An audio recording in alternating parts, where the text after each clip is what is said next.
हम लोगों ने थर्ड एनएफ और बीसीएनएफ तक पढ़ लिया था। यहाँ मैं एक एग्जांपल आप लोगों से डिस्कस करना चाह रहा था। एग्जांपल में हम लोग ये डिस्कस करना चाहते थे, जैसे अभी किसी ने क्वेश्चन पूछा, कल ही हम लोगों ने 3-2 में डिस्कस भी किया था, बट आपके सेक्शन में नहीं डिस्कस हो पाया था। जैसे और कुछ क्वेश्चन अभी मैंने शेयर किए हैं आपके ग्रुप पे, तो उन क्वेश्चंस को जरा देखिएगा। कल हम लोग उसका सॉल्यूशन डिस्कस करेंगे। गूगल से करने की कोशिश मत करना उस क्वेश्चन, और क्योंकि ये बहुत इंपॉर्टेंट है। आगे का उतना इंपॉर्टेंट मतलब उस तरह से नहीं है, कंपटीशन उतना नहीं पूछता है, बट इसमें तुम्हारे कॉम्पिटिटिव एग्जाम्स में जैसे गेट वगैरह में ये ज्यादा पूछता है। ठीक है, तो इसकी हम लोग बात कर लें। क्या हुआ, चली गई? हाँ अदिति, कुछ कह रहे हो, बताओ।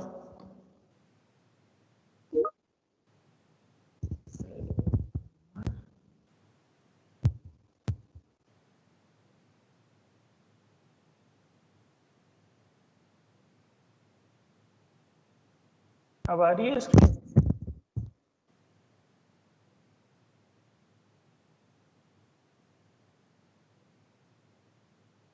स्क्रीन आ रही है अब? आशीष,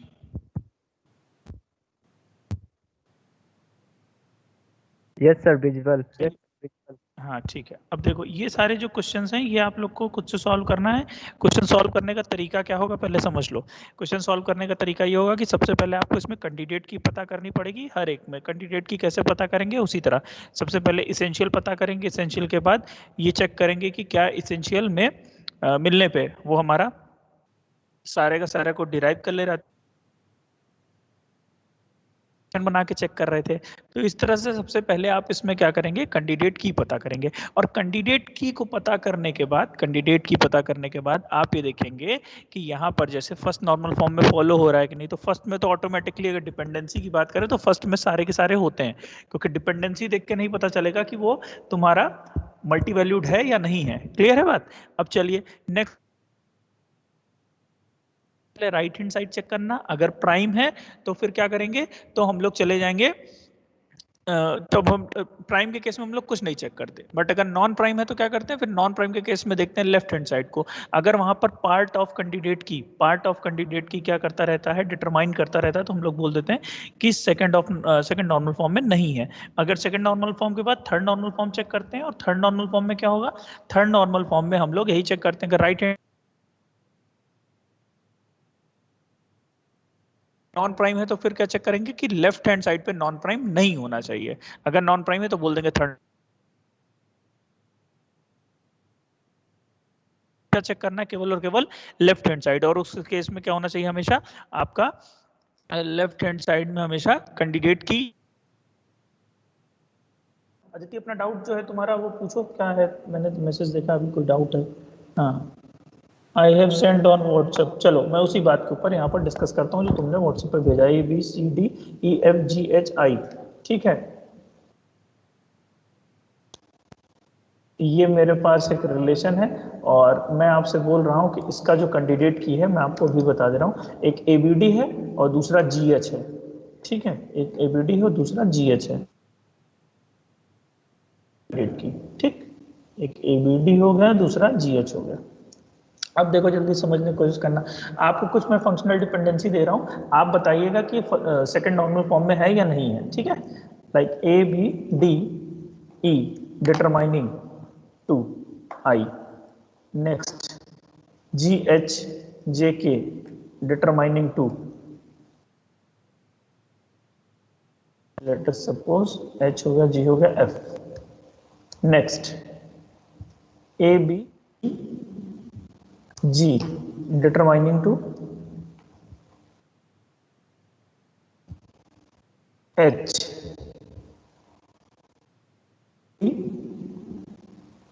G डिटरमाइनिंग 2, हटा दो, GH determining 2। Let us suppose कुछ भी हो जाए, समझने की कोशिश करिएगा बेटा। क्या हुआ आकाश?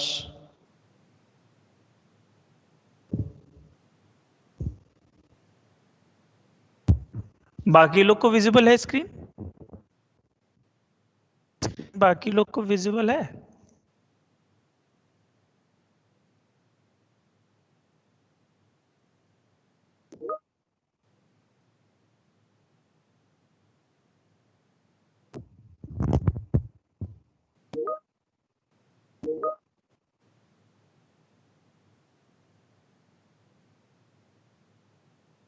यार कैसे चेक करो, फिर इधर से तो सही है, तभी तो कुछ लोग को दिख रहा है ना। चलो अब देखिए, बात को ध्यान से समझिएगा जो मैं आपसे बताना चाह रहा हूं। अगर ए बी डी, यहाँ पर मैं पूछ रहा हूँ क्या है सेकंड नॉर्मल फॉर्म में, तो सेकंड नॉर्मल फॉर्म में चेक करने का तरीका क्या है? सबसे पहले आप राइट हैंड साइड को चेक करोगे, और राइट हैंड साइड को चेक करने पर आप देखोगे कि अगर प्राइम है तो पता है कि वो हमारा किस, तो क्या चेक करना पड़ेगा? लेफ्ट हैंड साइड को चेक करना पड़ेगा, और लेफ्ट हैंड साइड को चेक करने पर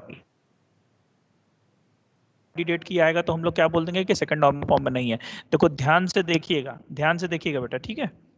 मोस्टली लोग का है, एक आध लोग का नहीं है, ठीक? जैसा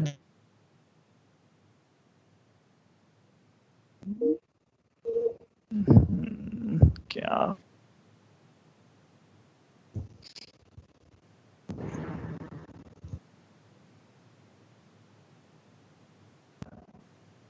आवाज आ रही है?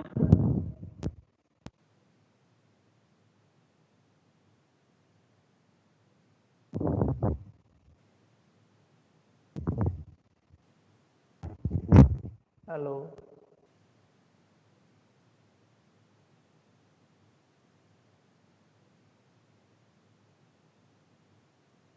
चलो तो आपने राइट हैंड साइड पे देखा, आपको क्या दिखा? Non prime. नॉन प्राइम के केस में क्या करना कर पड़ेगा? लेफ्ट हैंड साइड को भी चेक करना पड़ेगा। तो क्या यहाँ पर पार्ट ऑफ कैंडिडेट की है? पार्ट ऑफ कैंडिडेट की बात करें तो दोनों में से अगर एक भी कैंडिडेट की आ गया, बात को ध्यान से सुनना, दोनों में से अगर एक कि हाँ भाई साहब इधर कैंडिडेट की है, तो एबीडी हम देख रहे हैं कि एबीडी हमारी कंप्लीट कैंडिडेट की है, इसलिए ये हमारा first normal second normal form में होगा। आगे की बात कर लें, आगे देखो ये क्या है।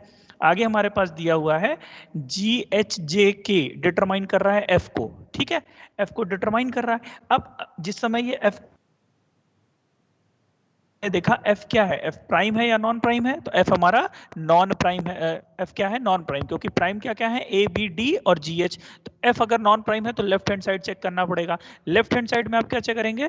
लेफ्ट हैंड साइड में आप चेक करेंगे कि यहाँ पर पार्ट ऑफ कैंडिडेट की नहीं होना चाहिए। तो यहाँ पर हम देख रहे हैं कि जी एच हमारा एक कंप्लीट की था, जीएच हमारा कैंडिडेट की था, तो जीएच के साथ अगर जेके लगा हुआ है तो कोई प्रॉब्लम नहीं, बट जीके पूरा होना चाहिए। अगर यही पार्ट ऑफ कैंडिडेट की होता, मतलब हम क्या बोल देते हैं कि ये हमारा सेकंड नॉर्मल फॉर्म में नहीं है, बट क्योंकि यहाँ पर जी लिखा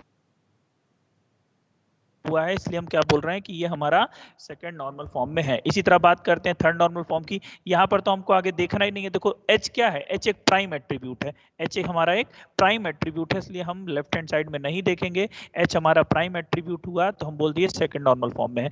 नेक्स्ट देखिए बेटा, नेक्स्ट बहुत इंपॉर्टेंट है। यहाँ पर हमारे पास सी है, ध्यान से देखो बेटा, यहाँ पर हमारे पास सी है। अच्छा मैं दोनों केस ले लेता हूँ, एक और ले लेता हूँ। लेट अस सपोज ये ए बी जी एच, और ये डिटरमाइन कर रहा है सी को, तो मैंने इसमें बढ़ा दिया। चलो अब पहले इस केस की बात करें, नीचे वाले केस की। क्या है यहाँ पर? सी। सी तुम्हारा क्या है? Non prime. नॉन प्राइम है तो लेफ्ट हैंड साइड को तुम्हें चेक करना पड़ेगा। अब लेफ्ट हैंड साइड को जब तुम चेक करने गए, देखो मेरी बात ध्यान से सुनना, दोनों में से कोई भी एक कैंडिडेट की होना चाहिए। तो जीएच हमारा यहाँ पर कैंडिडेट की है, इसलिए हम क्या बोल देंगे? इसलिए हम ये बोल देंगे कि ये हमारा सेकंड नॉर्मल फॉर्म में है। क्लियर है बात? अब इसी तरह लेकिन इस वाले की बात करें, one A B G determine कर रहा है सी को। इस केस में क्या प्रॉब्लम है? इस केस में प्रॉब्लम ये है कि सी एक नॉन प्राइम है। सी क्या है बेटा? एक नॉन प्राइम है। राइट हैंड साइड में प्राइम तो 3NF में देखते हैं सर। नहीं, अगर राइट हैंड साइड में प्राइम है तो फिर आगे हम लोग को, sorry sir but not Audible properly.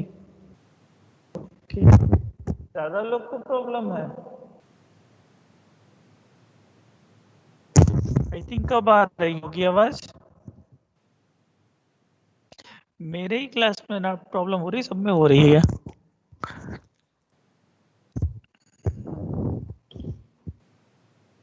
Hello, hello, hello.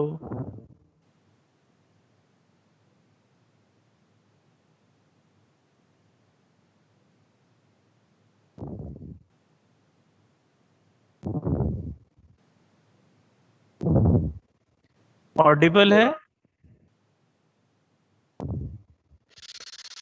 हे भगवान।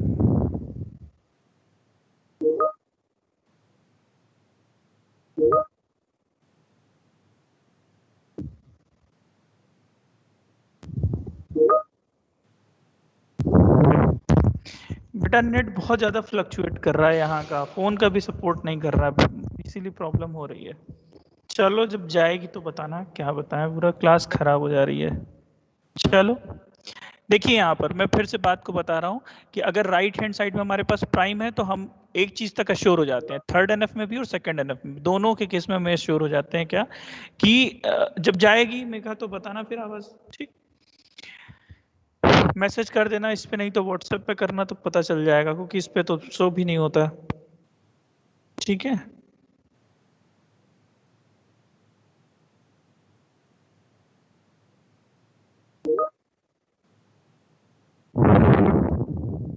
चलो तो राइट हैंड साइड में जैसे ही हम देखेंगे, राइट हैंड साइड में हमने देखा, चलो आज यही डिस्कस करते हैं, फिर आगे नहीं बताएंगे, हटाओ। राइट हैंड साइड पे अगर आपने देखा, आपको क्या दिखा, प्राइम दिख गया, तो आपको फिर कुछ नहीं चेक करना, आप इस सेकंड एनएफ में भी होगा, थर्ड एनएफ में भी होगा, आप थर्ड एनएफ तक अश्योर होगा, खत्म। बट अगर यहाँ पर नॉन प्राइम है, देखो ये जो मैंने केस लिया है इसके ऊपर मैं बात कर रहा हूँ, अगर यहाँ पर नॉन प्राइम है तो नॉन प्राइम के केस में आप लेफ्ट हैंड साइड को चेक करोगे, और लेफ्ट हैंड साइड को चेक करने में आप ही देखोगे कि ना तो एबीडी कंप्लीट है ना जीएच कंप्लीट है, एबीडी का एबी है और जीएच का जी है, इसलिए हम बोल देंगे कि ये सेकेंड नॉर्मल फॉर्म में नहीं है। क्या मेरी बात आप समझ गए? क्लियर है बात? अभी कोई डाउट हो तो पूछो। अदिति जो आप पूछ रहे थे वो क्लियर है क्या, कि अगर देखो एबीडी दिया है और एबीडी में से केवल एबी है, आप वाला केस यहाँ पर डिस्कस हो गया, लेट अस सपोज कि ये केस हमने ले लिया कि एबीडी के साथ एबी और ई है, तो ये हमारा सेकंड नॉर्मल फॉर्म में नहीं होगा। क्यों नहीं होगा? क्योंकि आई हमारा एक नॉन प्राइम है, नॉन प्राइम को डिटरमाइन करने वाला कौन है? AB, which is a part of candidate की। ठीक, हमने तो इससे ज्यादा बुरा केस डिस्कस कर लिया कि अगर दो लोग कैंडिडेट की हैं तो ए बी एक का आधा हो गया और जीएच में जी एक का आधा हो गया, तो ये भी हमारा सेकंड नॉर्मल फॉर्म में नहीं होगा। ठीक है, अब आप लोग क्वेश्चन डिस्कस कर वो कर रहिएगा, क्वेश्चन को जो दिया है पांचों उसको कोशिश करिएगा सॉल्व करने की। सबसे पहले कैंडिडेट की पता करिएगा, उसके बाद उसके नॉर्मल फॉर्म पता करिएगा। ठीक है, और कल तो हम डिस्कस करेंगे, आप लोग करके रखेंगे तो ज़्यादा अच्छा हो जाएगा। वैसे 3-2 में बात ज़्यादा अच्छे से एक्सप्लेन हो गई है, आप वाले में नहीं हो पा रही है, कुछ ना कुछ नेट का नाटक ही हो जा रहा है। ठीक है, क्लियर है? आई थिंक सबको समझ में आ गया होगा। कोई डाउट हो तो प्लीज पूछिए आप लोग। मैं यहाँ पर अब एक क्वेश्चन पूछता हूँ, वो बताइएगा आप लोग बीसीएनएफ में है या नहीं है। ए बी डी ई कर दिया, जी एच जे के कर दिया, ए बी डी जी कर दिया, ए बी जी कर दिया, ए बी जी एच कर दिया, बताओ ये बीसीएनएफ में है या नहीं। क्वेश्चन नंबर मैंने इसको बोल दिया 2.0। 2.0 लिख के आगे बताइए कि बीसीएनएफ में है या नहीं। Is it in BCNF? BCNF में है, 2.0 बीसीएनएफ में है।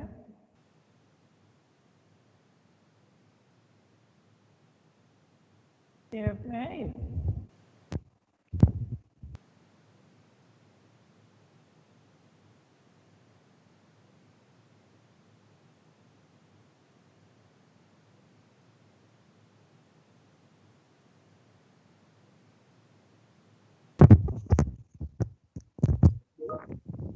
जयेश ने कुछ मैसेज किया, ओके।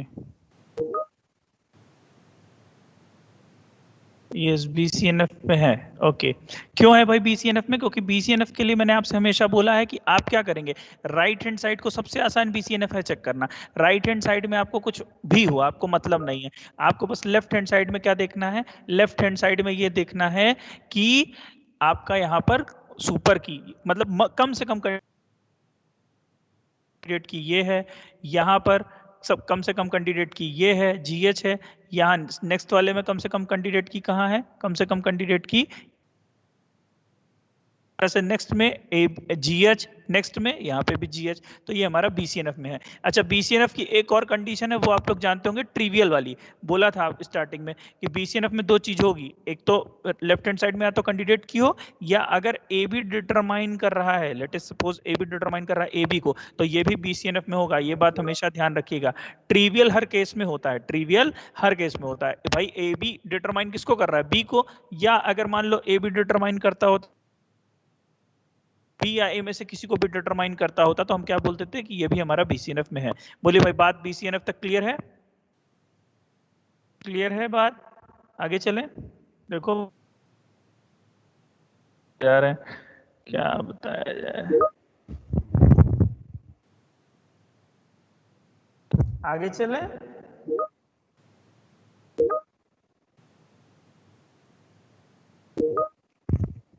Thank you. चलो क्वेश्चन सॉल्व करना बेटा, जो 5 क्वेश्चन दिए हैं बहुत इजी हैं, आपको नॉर्मल फॉर्म चेक करना है, नहीं तो कंबाइंड अगर नहीं हो पाएगा तो कंबाइंड लेके दोनों को एक दिन आधे घंटे में बता देंगे।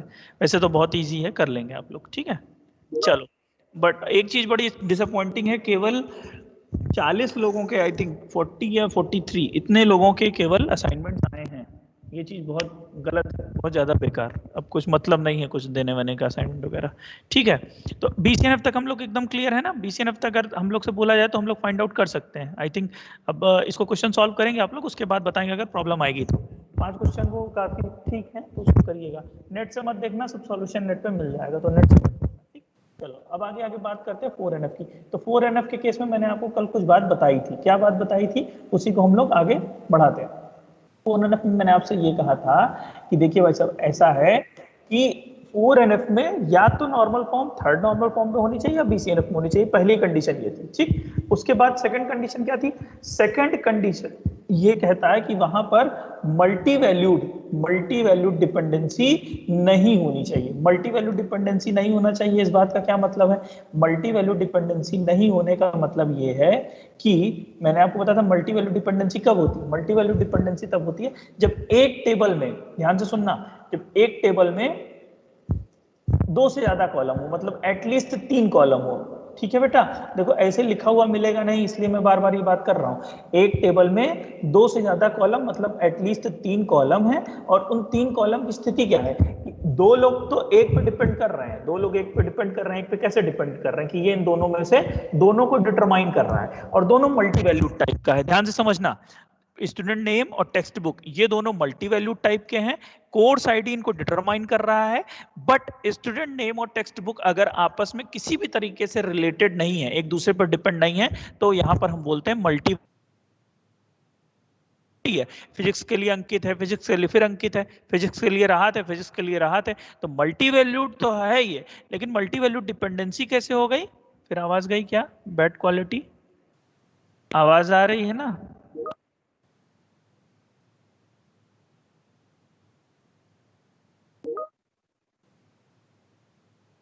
ओके ओके, आवाज आ रही है? क्लियर है? बहुत दिक्कत हो गई भाई आज तो। Audible, good. चलो, तो अब देखिए मल्टी वैल्यूड हम आपसे क्या करें, एकदम सिंपल आसान भाषा में समझिए इसको, कि आपके पास 3 कॉलम है, 3 में से 2 तो आपके मल्टी वैल्यूड टाइप के एट्रीब्यूट हैं, बट वो दोनों मल्टी वैल्यूड आपस में बिल्कुल किसी भी तरीके से रिलेटेड नहीं है, तो वहां पर मल्टी वैल्यूड डिपेंडेंसी होती है। हमें क्या करना है? 4NF में करने के लिए हमें मल्टी वैल्यूड डिपेंडेंसी को ब्रेक करना है। प्रॉब्लम क्या होती है इसमें? देखो प्रॉब्लम ये मैंने कल आप लोगों से डिस्कस की थी कि भाई फिजिक्स के लिए अंकित है, फिजिक्स के लिए राहत है, फिजिक्स के लिए मैकेनिक्स है, फिजिक्स के लिए ऑप्टिक्स है। तो अगर तुम किसी स्टूडेंट, मान लो तुमने यहाँ पर रमेश, रवि, कोई एक स्टूडेंट एंटर किया फिजिक्स के केस में, तो तुमको क्या होगा? उसके लिए तुमको मैकेनिक्स भी लिखना पड़ेगा, ऑप्टिक्स भी, क्योंकि तुमको ये बात नहीं पता कि वो मैकेनिक्स या ऑप्टिक्स, मतलब स्टूडेंट नेम और टेक्स्ट बुक में कोई भी रिलेशन नहीं है। बात क्लियर है? तो ये हमारा वहां पर मल्टी वैल्यूड डिपेंडेंसी होती है। मैं अपनी बात को फिर से दोहरा रहा हूं, आप लोग समझने की कोशिश करिएगा। अगर 4NF में होना है तो उसे क्या होना पड़ेगा? पहले तो 3NF या BCNF में होना पड़ेगा, और मल्टी वैल्यूड डिपेंडेंसी नहीं होनी चाहिए। होने पे प्रॉब्लम क्या आएगी वो बात आप समझ गए होंगे। होने पे प्रॉब्लम ये आएगी कि अगर आपने दोनों जो आपस में इंटर डिपेंडेंट नहीं है, इंडिपेंडेंट हैं, उनके केस में क्या होगा? उनके केस में अगर तुमने एक वैल्यू एंटर करनी है तो बाकी के सारे कॉम्बिनेशन के लिए तुम्हें वैल्यू एंटर करनी पड़ेगी। ये प्रॉब्लम आएगी मल्टी वैल्यूड के केस में। यही सारी बात यहाँ पर लिखी हुई है, ये जो बात लिखी हुई है यही बात लिखी हुई है। क्या लिखा है यहाँ पर? एनॉमली है। अगर हम एक नया स्टूडेंट ज्वाइन द फिजिक्स, अगर एक स्टूडेंट नया ज्वाइन करता है फिजिक्स को, we have to make 2 insertion, 2 insertion करना पड़ेगा फिजिक्स की बुक, क्योंकि 2 है वहां पर। बात समझ गए आप? तो ये प्रॉब्लम हमारी आती है। तो इसको का ये है कि जो दोनों मल्टी वैल्यूड जिस थर्ड वाले पे डिपेंड कर रहे हैं उनको आप अलग अलग कर दीजिए। बोलिए बात क्लियर है या नहीं क्लियर है? समझ में आ गई होगी बात। दोनों कॉलम्स को जो मल्टी वैल्यूड टाइप के हैं उनको कोर्स के साथ अलग कर दो। क्यों? क्योंकि कोर्स पे डिपेंड कर रहे थे, कोर्स हमारा उसका प्राइमरी की था, तो कोर्स पे हमने दोनों को अलग अलग कर दिया। क्लियर है? आगे चले? बोलिए भाई, क्लियर है ना?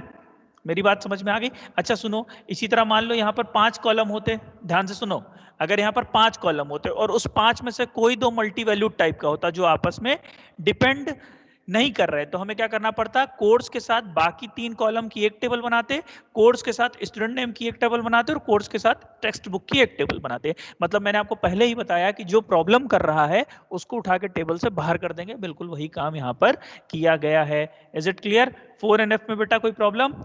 4NF में मैं बार बार आपसे एक ही बात कह रहा हूँ, क्या चेक करना है कि वहां पर वो BCNF या 3rd NF में हो, और अगर इसके बाद वहां पर मल्टी वैल्यू डिपेंडेंसी नहीं होनी चाहिए। मल्टी वैल्यू डिपेंडेंसी क्या है? मल्टी वैल्यू डिपेंडेंसी का मतलब है कि अगर 2 कॉलम ऐसे हैं जो मल्टी वैल्यू टाइप के हैं बट आपस में दोनों डिपेंडेंट नहीं है तो उसको हम लोग मल्टी वैल्यू डिपेंडेंसी बोलते हैं। ये वहां पर नहीं होनी चाहिए, अगर वहां पर है तो हम उन कॉलम्स को ब्रेक करके अलग कर देंगे, अलग बना देंगे।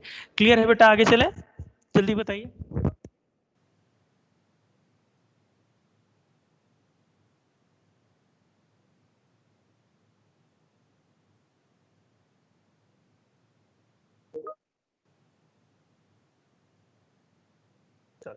अब जरा सा 5th समझिएगा। 5th NF अभी मैं जितना बता रहा हूँ बस उतना आप समझ लीजिए, उसके बाद अभी हम लोग इसको लौट के फिर से डिस्कस कर लेंगे। बस मैं अभी आपको जो बता रहा हूँ उस पर ध्यान देना। 5th NF ये कहता है कि आपकी टेबल 4th NF में होनी चाहिए। क्या होनी चाहिए? 4th NF में होनी चाहिए। क्लियर? 4th NF में होने के साथ साथ ध्यान से सुनना मेरी बात को, 4th NF में तो होना चाहिए, इसके साथ एक और कंडीशन ये है कि ये फर्दर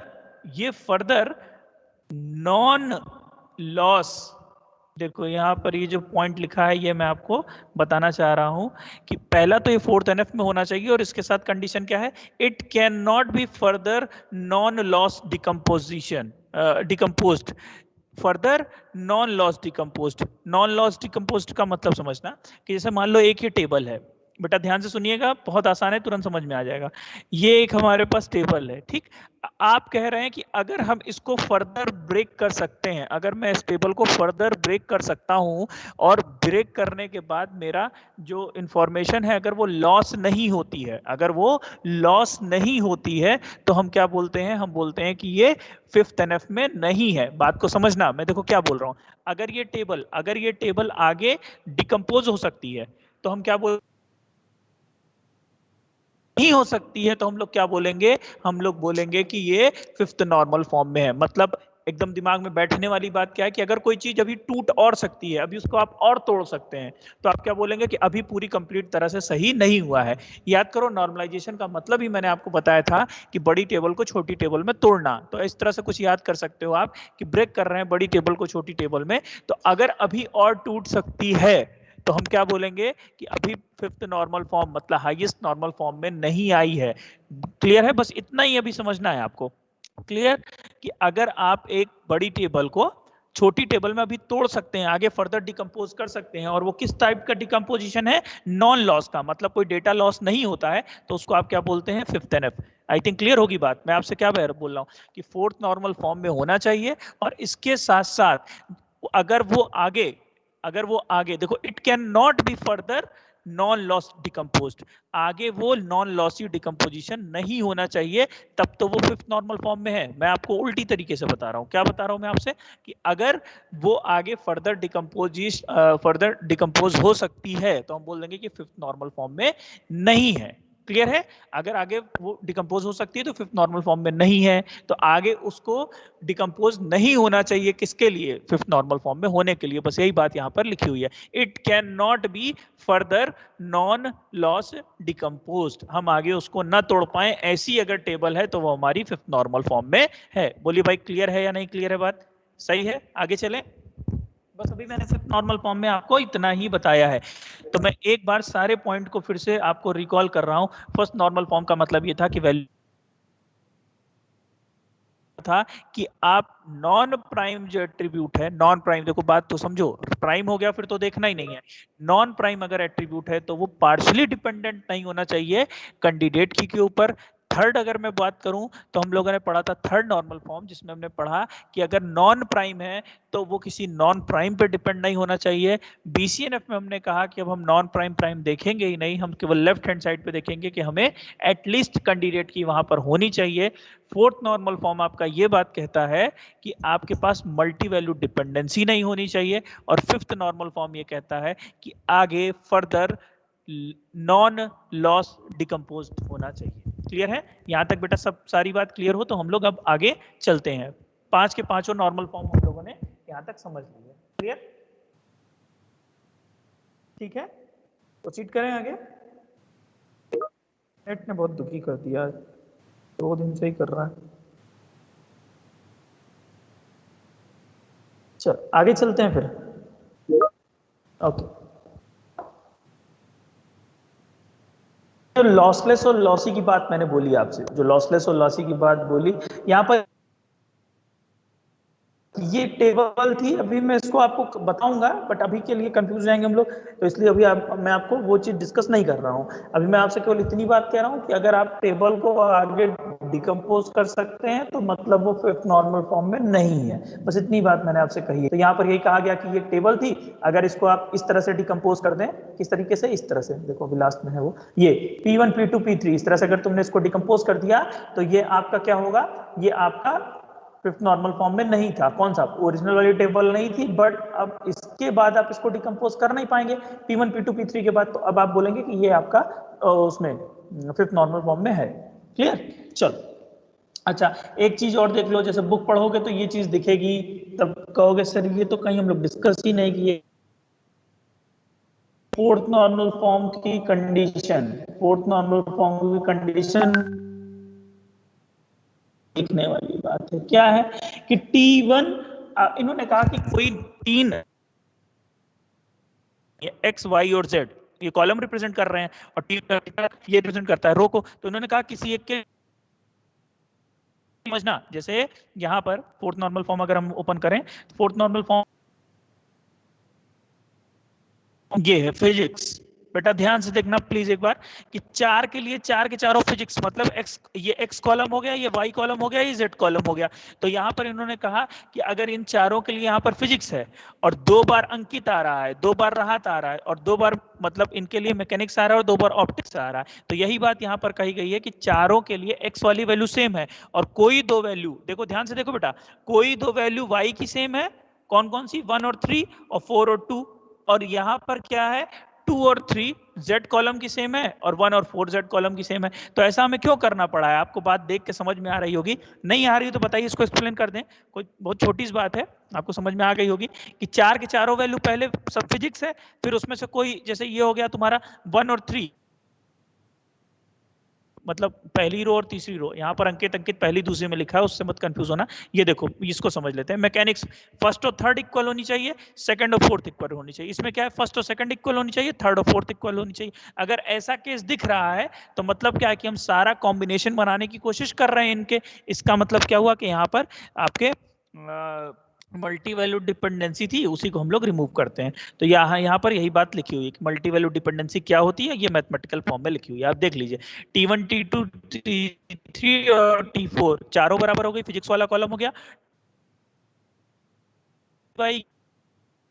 वाला हो गया और ये ऑप्टिक्स वाला हो गया, फिर T2 T3 हो गया और T1 T4 हो गया, ये आपका नेम वाला कॉलम हो सकता है। तो अगर इस तरह आप देख के अब ज्यादा अच्छा समझ सकते हैं टेबल को कि अगर सारा कॉम्बिनेशन हम क्रिएट कर रहे हैं तो इसका क्या मतलब हुआ, इसका मतलब यही हुआ कि आप यहाँ पर मल्टी वैल्यू डिपेंडेंसी है। आई थिंक क्लियर होगा। चलें आगे, समझ में आई है बात जो मैं अभी बोल रहा था? ये क्या मैथमेटिकली शो कर रहा है, मतलब ये जो लिखा हुआ है T1 T2 T3, ये क्लियर हुआ कैसे? ये एमबीटी के बारे में बता रहा है, एमबीटी के बारे में वही बता रहा है कि अगर सारा पॉसिबल कॉम्बिनेशन, क्यों, क्योंकि फिजिक्स और फिजिक्स का नेम से रिलेशन है, फिजिक्स का बुक से रिलेशन है, बट बुक और नेम का कोई नहीं है। तो बुक और नेम के लिए हमने यहाँ पर 2 के बजाय 4 रो बना दी फिजिक्स की, फिर 2-2 कॉलम इनके लिए रख दिया ताकि वो सारे के सारे कॉम्बिनेशन क्रिएट हो जाए। चलें आगे, जल्दी बताइए।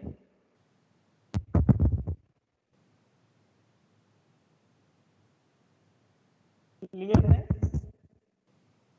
क्या आवाज चली गई क्या मेरी?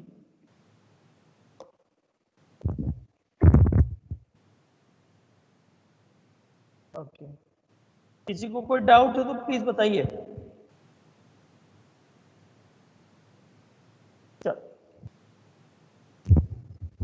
ठीक, नेक्स्ट अब यहाँ पर एक टॉपिक हम लोग पढ़ेंगे जहां पर हम फिफ्थ नॉर्मल फॉर्म को छोड़ रहे हैं। जहां पर फिफ्थ नॉर्मल फॉर्म को छोड़ रहे हैं तो हमने क्या समझा कि जो आपका डिकम्पोजिशन है, ध्यान से सुनो, अगर किसी टेबल का डिकम्पोजिशन हो रहा है, अगर किसी टेबल का डिकम्पोजिशन हो जा रहा है, किस टाइप का, लॉसलेस टाइप का, अगर किसी टेबल का डिकम्पोजिशन हो जा रहा है लॉसलेस टाइप का, तो हम बोलते हैं कि वो फिफ्थ नॉर्मल फॉर्म में नहीं है। तो अब इसी बात को हम लोग यहाँ लॉसलेस डिकम्पोजिशन का मतलब क्या है, जो मैंने आपसे अभी बोला ना कि डिकम्पोज हो जा रहा है, तो डिकम्पोज तो हो जा रहा है लेकिन वो डिकम्पोजिशन कैसा होना चाहिए, लॉसलेस टाइप का। लॉसलेस मतलब कि कोई भी इंफॉर्मेशन लॉस बेटा दो तरीके का होता है। टेबल का डिकम्पोजिशन का मतलब आप समझ रहे होंगे, बड़ी टेबल को छोटी टेबल में ब्रेक करना, दैट इज योर डिकम्पोजिशन। तो उन्होंने कहा कि डिकम्पोजिशन हमारा दो तरीके का होता है, एक होता है लॉसी और एक होता है लॉसलेस। एक क्या होता है, मैं फिर से बोल रहा हूँ बेटा, बहुत नेटवर्क का प्रॉब्लम हुआ है, अगर किसी को कोई भी बात नहीं समझ में आ रही हो तो प्लीज बता दीजिए, तो हम लोग हो सकता है एक आध एक्स्ट्रा लेक्चर लेके या कुछ करके वो सब कुछ क्लियर कर लेंगे, ठीक है। और अगर आपको आ रहा है तो अच्छी बात है, ठीक। चलिए, तो अब मैं ये समझ के चल रहा हूँ, आर्मस्ट्रॉन्ग रूल, क्लोजर निकालना, कैंडिडेट की पता करना, नॉर्मल फॉर्म में भी 1 2 3 4 BCNF 5NF, यहाँ तक हम लोग क्लियर हैं। मल्टी वैल्यूड क्या होता है यह बात हम लोग समझ चुके हैं। अब ये हम लोग समझ रहे हैं कि डिकम्पोजिशन आपका जो हम करते हैं, मतलब बड़ी टेबल,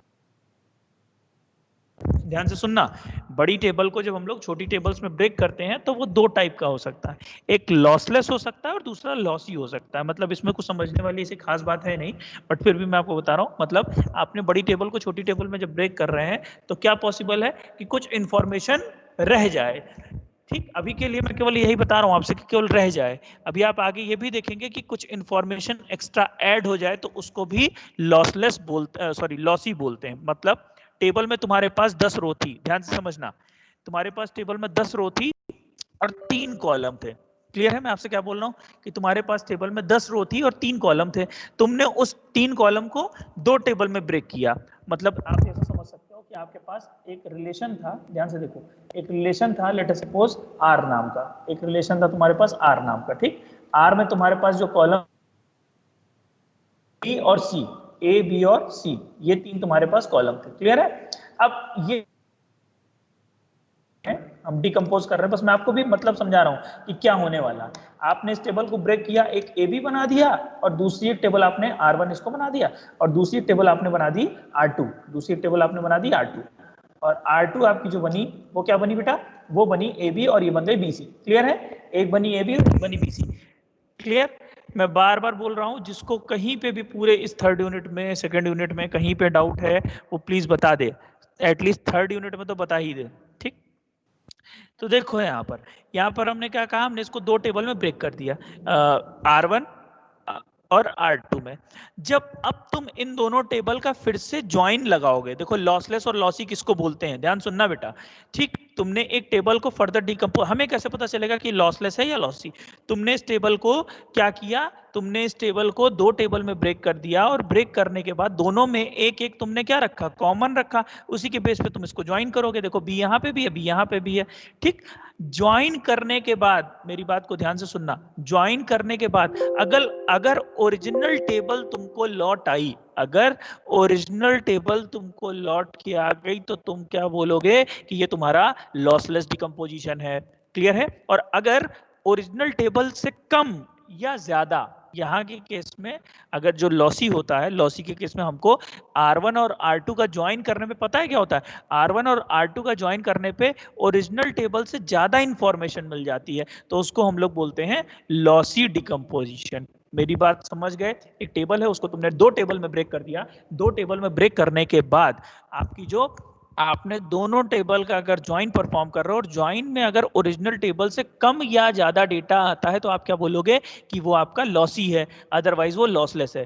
थीम समझ में आ गई। थीम क्या है कि आपको बड़ी टेबल को ब्रेक करना है दो छोटी टेबल में या दो से ज्यादा छोटी टेबल में, और उसके बाद अगर वहां पर क्या होता है, ज्वाइन करने के बाद हमको सरप्लस डेटा मिलता है या कम डेटा मिलता है तो हम बोलते हैं लॉसी है, और अगर एग्जैक्ट पुरानी टेबल मिल जाती है तो हम क्या बोलते हैं, लॉसलेस है। आई थिंक क्लियर होगा। सो देखिए यही बात यहाँ पर लिखी है, decomposition of a relation is done when a relation is in relational model is not in appropriate normal form. वही अभी हमने किया फर्स्ट एनएफ को छोड़ के, बाकी सेकंड से लेके फोर्थ एनएफ तक हम टेबल को डिकम्पोज ही करते चले आए हैं, ठीक।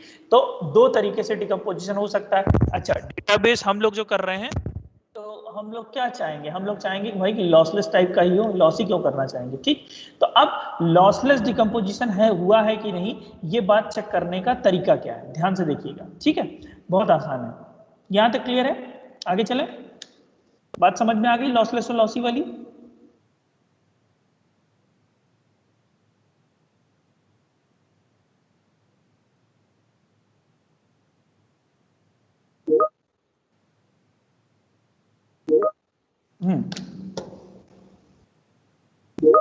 मैं इसीलिए पूछ रहा हूँ कि सब अभी इकट्ठा हो जाएगा ना, तो फिर कंफ्यूज मत हो जाओ, इसीलिए सब चीजें क्लियर चलती रहे। और मैं बार बार कह रहा हूँ कि अभी भी BCNF थर्ड एनएफ का कोई बात आपके दिमाग में बताओ, तुरंत क्वेश्चन लिख के हम लोग यहीं पे सॉल्व कर लेंगे, ठीक है। तो इसलिए बिल्कुल भी कंफ्यूज नहीं होना है, बोलो तो मैं एक आध क्वेश्चन BCNF का बना दूं यहीं पे, आप लोग सॉल्व कर लें। चलिए कोई बात नहीं, सबको समझ में आ रहा है, गुड। अब डिकम्पोजिशन आपने कर दिया, तो डिकम्पोज होने के बाद आपका लॉसलेस ज्वाइन हो रहा है कि नहीं, ये चेक करने के लिए बस 3 कंडीशन चेक करनी है, और बहुत ही सिंपल है वो। पहली कंडीशन क्या है बेटा, पहली कंडीशन ये कहती है, मैं तो इसका कलर थोड़ा चेंज कर दूं केवल आपको, कोई मतलब नहीं, कि दोनों R1 टेबल का सारा एट्रीब्यूट, मतलब column of R1 table and column of R2 table, R1 का सारा कॉलम और R2 का सारा कॉलम मिलके ओरिजिनल टेबल दे देना चाहिए। मतलब देखो यहाँ पे जैसे हमने जो पहला भी किया था, तो इन दोनों का अगर तुम क्या लोगे, यूनियन लोगे, तो ए भी यहाँ है, BC यहाँ है, तो तुमको सारे का सारा यहाँ पर कॉलम मिल गया। क्लियर है, पहली कंडीशन सेटिस्फाई हो गई। सेकंड कंडीशन क्या कहती है, सेकंड कंडीशन कहती है कि दोनों के बीच में कम से कम एक कॉलम क्या होना चाहिए, मिलना ही मिलना चाहिए, एक कॉलम हमारा कॉमन होना चाहिए। कॉमन होना चाहिए तो इस चीज को हम क्या बोलते हैं कि फाई नहीं होना चाहिए। देखिए भाई साहब, यही बात मैंने आपको यहाँ बताई थी कि दोनों टेबल को जब ब्रेक किया तो दोनों के बीच में एक एक कॉमन कॉलम रखिए, एक से ज्यादा भी रख सकते हैं, एक भी रख सकते हैं, मतलब कम से कम एक होना चाहिए। और थर्ड कंडीशन क्या कहती है, देखो ये बात बहुत मजेदार है कि जो ये तुमने कॉमन निकाला है, ये या तो ये पहली टेबल का R1 टेबल का प्राइमरी की होना चाहिए। R1 टेबल का प्राइमरी की होने का क्या मतलब है कि ये देखो R1 इंटरसेक्शन R2 एक कॉलम मिलेगा कोई ना कोई, वो कंप्लीट क्या करे, या तो R1 को पूरी तरह डिटरमाइन करता हो और या तो R2 को पूरी तरह डिटरमाइन करता हो। एक और इसमें बात लिख ली जाती है कि या तो ओरिजिनल R को डिटरमाइन करता हो। बात को समझे कि नहीं समझे, ये क्या कह रहे हैं हम ये बात कह रहे हैं बेटा, देखो यहाँ पर मैंने तीनों कंडीशन लिख दी, आपको समझ में आ जाएगा अभी, एक सेकेंड, कंट्रोल V, और इसको मैंने लिख दिया कि दोनों के बीच में जो एक कॉलम कॉमन है, उससे अगर तुम डिटरमाइन करना चाहो, भाई फंक्शनल डिपेंडेंसी होगी, तो उससे अगर तुम डिटरमाइन करना चाहो तो या तो R1 टेबल डिटरमाइन हो जाए पूरी की पूरी, मतलब R1 टेबल का वो प्राइमरी की हो जाए, या तो R2 टेबल पूरी की पूरी डिटरमाइन हो जाए, मतलब R2 टेबल का वो प्राइमरी की हो जाए, या R टेबल डिटरमाइन हो जाए पूरी की पूरी। तो हम लोग क्या बोलेंगे कि ये हमारा लॉसलेस डिकम्पोजिशन है। बहुत आसान सा है, बहुत बहुत ज्यादा आसान है, ठीक है, बात समझ में आ गई। तो देखो मैं तो इसको इसलिए नहीं लिखा था, मैंने थर्ड R2 डिटरमाइन कर ही लेगा, तो ये तो फिर चेक करने की जरूरत नहीं, छोटा हो या ही कोई डिटरमाइन लोग चेक कर लेंगे कि क्या R1 को कर रहा है या R2 को कर रहा है। तो ये कंडीशन है, ये कंडीशन तब करते हैं जब मतलब दोनों में से अगर एक भी नहीं होगा, तो ये तो बिल्कुल नहीं हो पाएगा। क्लियर है, क्योंकि R1 में भी वही जा रहा है जो R में था, ठीक है, बट लिखने के लिए ऐसा लिख देते हैं, तो चलो अच्छी बात है, तो आप कंडीशन को समझ गए होंगे। अब यहाँ पर देखो एक छोटा सा एग्जाम्पल, इसको डिस्कस करते हैं। एक रिलेशन था ABCD, उसमें फंक्शनल डिपेंडेंसी दी थी, ए डिटरमाइन करा BC को, डिकम्पोज कर दिया गया ABC में और AD में। तो सबसे पहली कंडीशन क्या बताइए, यूनियन। तो ABC और AD का यूनियन क्या आएगा, ABCD आएगा, जो कि हमारे पास पहले भी था। First condition satisfied. Second condition is saying that कि आपके पास दोनों में कुछ ना कुछ कॉमन होना चाहिए। तो A इज कॉमन, फाई नहीं है, एक मिल गया कॉमन, सेकंड भी सेटिस्फाई कर गया। Third condition is saying that कि आपके पास जो दोनों में कॉमन मिल रहा है, उसका तुम क्या करो, उसका तुम क्लोजर पता करो, और क्लोजर को पता करने पर अगर R1 मिल गया या R2 मिल कि डिकम्पोजिशन हमारा लॉसलेस है। तो देखिए भाई साहब यहाँ पर क्या है, दोनों में ए कॉमन है और ए का तुम क्लोजर निकालोगे तो क्या मिलेगा, ए और BC। यहाँ पर हमारे पास दिया हुआ है ना, फंक्शनल डिपेंडेंसी दी थी A और BC, तो यहां से क्या मिल गया, इसका R1 का ABC। तो चेक करो, ABC R1 टेबल है, मैंने कहा तीनों में से कोई भी टेबल मिल जाए, R1 मिल गई, तो आप क्या बोलेंगे कि गिवन जो डिकम्पोजिशन है वो कैसा है, लॉसलेस है। अगर ये नहीं मीट करती तो लॉसी बोल। समझ गए होंगे, कोई डाउट हो तो जल्दी बोलिए। क्लियर है, चलो जैसे अब देखो यहाँ पर ही तुम्हारे पास टेबल दी हुई है, 2 टेबल दी हुई है, कौन कौन सी, ये और ये, सॉरी ये एक टेबल दी हुई है, इसको तुमने डिकम्पोज किया, इसको तुमने डिकम्पोज किया, कैसे डिकम्पोज किया, EID, ई-नेम, एज और एम्प्लॉय लोकेशन, इसमें से 4 कॉलम ये निकाल लिए और 3 कॉलम ये निकाल लिए, ठीक, इस तरह से तुमने डिकम्पोज कर दिया। बात आप समझ रहे होंगे। देखो ओरिजिनल टेबल ये थी, थोड़ा सा एक पेज पे नहीं आएगा वरना जूम कम करना पड़ेगा, चलो कर देते हैं, कोई बात नहीं, दिख तो रहा ही है, ठीक। ये ओरिजिनल टेबल थी और इसको तुमने डिकम्पोज किया इसमें और इसमें, ठीक। अब यहाँ पर फंक्शनल डिपेंडेंसी नहीं दी है, आपको देख के पता चल जाएगा प्राइमरी की है कि नहीं उस टेबल की, ठीक। तो आप जब जैसे इसको डिकम्पोज करेंगे, भाई साहब एक देखो, employee I, employee name, employee age, employee location, और यहाँ पर डिपार्टमेंट, उसमें एक कॉमन एम्प्लॉय आईडी, और थर्ड कंडीशन को हमें चेक करना पड़ेगा थोरोली, टेबल का, दोनों में से किसी एक टेबल का प्राइमरी की है या नहीं है। अगर हो गया तो हम क्या बोल देंगे कि वो हमारा क्या है, लॉसलेस। या देखो वही पुरानी वाली चीज करके की गई, दोनों का हमने क्या ले लिया, नेचुरल ज्वाइन, और नेचुरल ज्वाइन लेने के बाद अगर ओरिजिनल टेबल मिल जा रही तो हम क्या बोल रहे हैं कि हाँ भाई साहब ये हमारा लॉसलेस होगा, no loss of information, no loss of information, तो लॉसलेस है। वरना टेबल देख के भी तुम पता कर सकते हो, देखो यहाँ पर एम्प्लॉय आईडी है, दोनों में कॉमन, ये देखो 1 2 3, यहाँ पे भी 1 2 3, सबका सब रिपीट हो रहा है, तो ये इसका प्राइमरी की बन सकता है, खत्म कहानी। अब अगला देख लो, 1 मिनट और लूंगा बस। ये तुम्हारी ओरिजिनल टेबल थी, ओरिजिनल टेबल को तुमने फिर से डिकम्पोज किया है अभी समझने के लिए। तो यहाँ पर तुम्हारे पास क्या आ रहे हैं, यहाँ पर तुम्हारे पास तुमने डिपार्टमेंट आईडी, डिपार्टमेंट नेम लिया, और पहले वाले में employee ID, employee name, employee age, employee location लिया। दोनों के बीच में कुछ भी कॉमन नहीं है, यूनियन मिलके तो सारा का सारा दे दे रहा है, बट दोनों के बीच में कुछ भी कॉमन नहीं है, तो हम क्या बोलेंगे कि ये हमारा किस तरह का डिकम्पोजिशन है, लॉसी डिकम्पोजिशन है। दोनों का जब तुम ज्वाइन लेके बनाओगे तो कार्टेशियन प्रोडक्ट बन जाएगा, ज्वाइन बनेगा नहीं, तो कार्टेशियन प्रोडक्ट में तो वैसे बहुत सारी रो आ जाती है, तो इसीलिए मैंने कहा था कि टेबल बढ़ भी सकती है और घट भी सकती है। तो सेकंड वाला ये जो हमारा है, ये क्या होगा, लॉसी डिकम्पोजिशन होगा। आई थिंक क्लियर हो गई होगी बात, समझ में आ गई होगी, ये कैसा है, लॉसी डिकम्पोजिशन होगा। क्लियर है, ठीक है। तो आज हम लोग यहीं तक रखते हैं, नेक्स्ट क्लास है आपकी, अब इस पे हम लोग बहुत सारा क्वेश्चन करेंगे, और बिल्कुल वो पांचों के पांचों क्वेश्चन सॉल्व करिएगा, जहां जिसको डाउट हो बताइएगा, ठीक है। चलिए, thank you so much class, thank you.